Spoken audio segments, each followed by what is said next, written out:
Les défis pour l'éducation dans un pays où le taux de l'exclusion est élevé.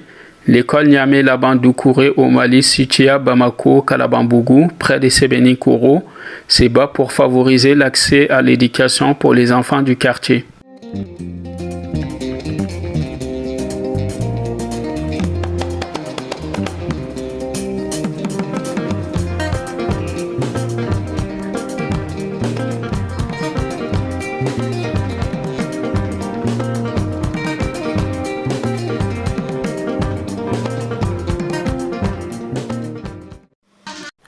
C'est en 2011 que l'école a ouvert ses portes. Beaucoup d'efforts ont été fournis pour réduire la taille des classes en gardant des élèves qui ont les mêmes niveaux d'enseignement. Cela a évité les sureffectifs pour le moment. Cependant, il y a une participation financière des parents, parfois difficile à obtenir car certains d'entre eux n'ont pas les moyens pour assurer la scolarisation de leurs enfants. Il arrive même que les professeurs de l'école dépannent les manques de cahiers et crayons, etc. Mais l'école est fière de ses élèves assidus, attentifs et qui apprennent vite. Ici, les premiers des classes est un trophée qui est partagé entre filles et garçons. Mesdames et messieurs, je m'appelle Asset Ousmane. Je suis en 6e année. Je suis la première de ma classe. Cette année, j'ai traversé certaines difficultés qui sont: je fais 6 à 7 km par jour pour aller à l'école. Avec le Covid-19, notre école a été fermée pendant 6 mois. Nous voudrons des aides pour rehausser le moral de nos maîtres. Merci, mademoiselle. Une construction récente, mais pas terminée, pour donner une infrastructure de qualité. Comme vous pouvez le remarquer, la toiture est en tôle et en mauvais état. Difficile de gérer les eaux pluviales. L'état des lieux dépend de la météo, évidemment. Merci bien, monsieur. Tout d'abord, je me présente, c'est Mohamed Kone. Je suis conseiller à l'école privée là-bas, Niamey Laban-Doucouré. Vous savez, l'école est implantée dans un quartier excessivement pauvre. Vous n'êtes pas sans savoir que le Mali est un pays pauvre et nous sommes installés dans un milieu où il y a de bas. Bien que l'école regorge des enseignants de formation, les enseignants de cette école sont tous issus d'une école de formation. L'IFM, l'école de formation des maîtres. Mais le problème est qu'il y a un problème d'effectifs, il y a un problème de moyens. Si les parents ne parviennent pas à payer l'écolage de l'école, ça devient un problème. Le promoteur, quand même, lui, il a fait de son mieux.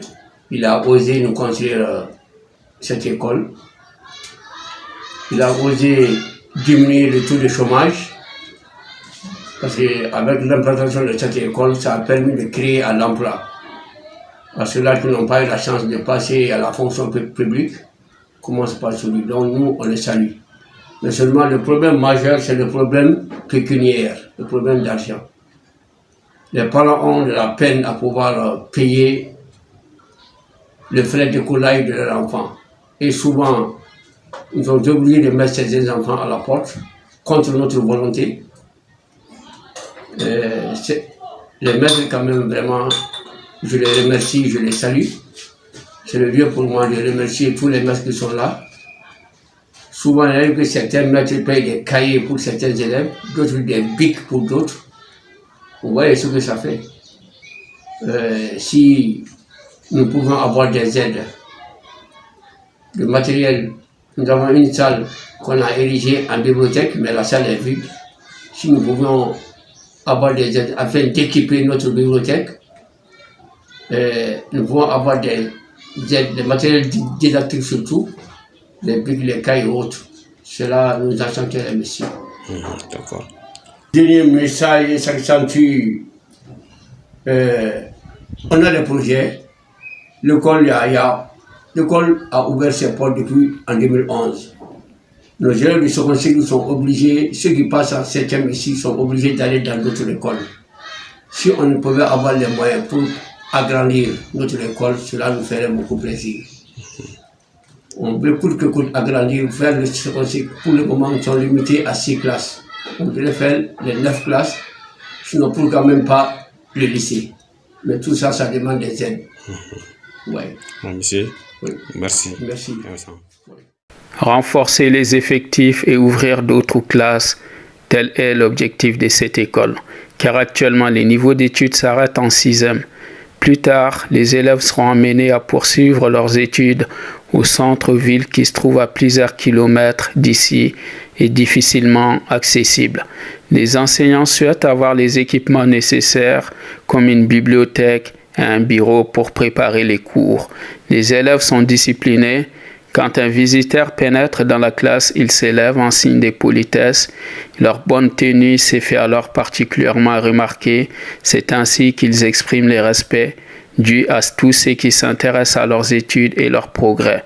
De leur côté, les enseignants restent reconnaissants envers les promoteurs.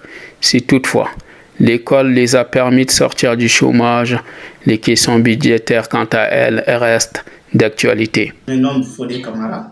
Je suis le directeur de l'école privée Niamey Labatougouré à Kalabambou. Merci.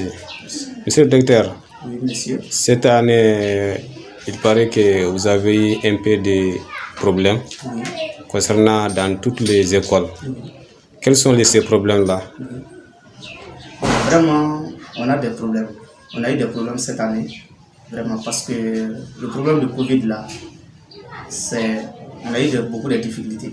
Parce que l'école a été fermée pendant 6 mois. Les enseignants et le directeur, nous tous sont partis aller en chômage pendant ces 6 mois-là. Parce que notre école, il se trouve dans un quartier très pauvre. Les habitants, la population n'a pas assez de moyens pour venir nous payer. Si l'école est fermée seulement, on ne trouve pas l'argent pour régulariser nos enseignants. Et non, les directeurs, non, les promoteurs n'ont pas aussi de moyens. C'est ça ce problème qu'on a eu cette année avec des produits.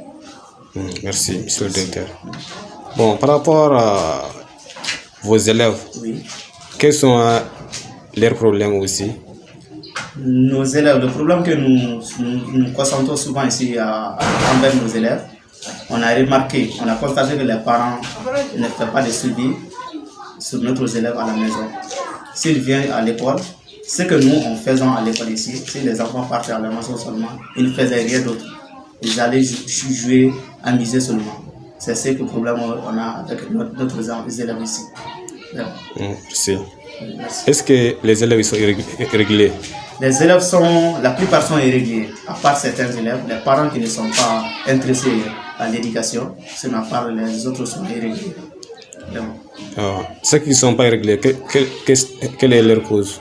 Ceux qui ne sont pas irréguliers, leur cause c'est à propos des moyens, parce que souvent à la fin du mois, on renvoie les enfants à cause des coopératives. Bon, les parents n'arrivent pas à trouver des moyens de venir régulariser leur cotisation. C'est là qu'ils gardent les enfants aussi à la maison, à cause des coopératives. Bon, votre école a été ouverte à quelle année? Notre école a été créée vers 2011. Nous sommes là depuis 2011. Donc l'école a été créée. On a pu ouvrir la 6e année. Ça vaut 3 à 4 ans comme ça. Donc jusqu'à présent, on n'a pas pu faire la ouverture de ce à cause des moyens. Vous avez combien d'enseignants? Chez nous ici, il y a 9 enseignants qui travaillent chez nous. 2 hommes, 2 garçons et à peu près 7 femmes. D'accord, merci. Est-ce que les enseignants n'ont pas de problèmes? Chez nous, les enseignants ont après des problèmes parce qu'on n'arrive pas à satisfaire tellement les enseignants parce que les montants, les mensualités qu'on paye les enseignants, c'est peu parce que les quartiers sont pauvres. Nous sommes dans un quartier pauvre, l'école n'a pas les moyens, le promoteur n'a pas les moyens. Ce que le promoteur avait, il a pu faire. Le directeur aussi n'a pas les moyens. Vraiment, l'école a besoin d'aide pour qu'on puisse mieux mettre les enseignants en condition pour qu'ils puissent travailler tranquille. Quels sont votre derniers mots à lancer concernant? Ce que j'ai à lancer, monsieur, vraiment, on a vraiment besoin d'aide. On a vraiment besoin d'aide parce que l'école, c'est la base, c'est l'éducation. Sans l'éducation, il n'y a pas la vie. Donc vraiment, tous les enfants ont le droit d'étudier. Vraiment, l'école est là pour mieux aider pour mieux aider les enfants à étudier, en même temps éviter la chômage. C'est ça. Monsieur le directeur, Oui. merci. Merci beaucoup, monsieur. Je vous remercie. Merci. D'une classe à une autre, les professeurs changent, mais les difficultés sont les mêmes comme on a pu les constater. Volontaires et attentifs, les élèves ont soif d'apprendre, mais les professeurs manquent des manuels scolaires pour booster l'apprentissage. L'effectif total, 9 enseignants et 164 élèves. L'année fut particulièrement difficile suite à la fermeture de l'école à cause du Covid. Les professeurs n'ont pas reçu de salaire et aucune aide de l'État. L'école ne dispose pas suffisamment de ressources pour offrir les meilleures conditions de travail à ses enseignants. Face à l'agrandissement de la ville, afin de répondre plus efficacement à la forte demande scolaire, conscient de ses limites, l'école lance un appel aux dons. Faire un don à l'école Niamey Laba Doucouré, c'est donner une chance à plusieurs dizaines d'enfants, filles et garçons, la possibilité de savoir lire, écrire, compter et pourquoi pas suivre des études supérieures. Tout ça dans de bonnes conditions pratiques de vie courante dans un environnement de qualité, sain et protecteur. Veuillez trouver les coordonnées de l'école pour faire un don et les liens dans la description. Une cagnotte a été ouverte en ligne, mais également un numéro d'Orange Money qui permet de faire des transferts d'argent. Merci pour vos actions. Merci pour ces enfants.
Jaja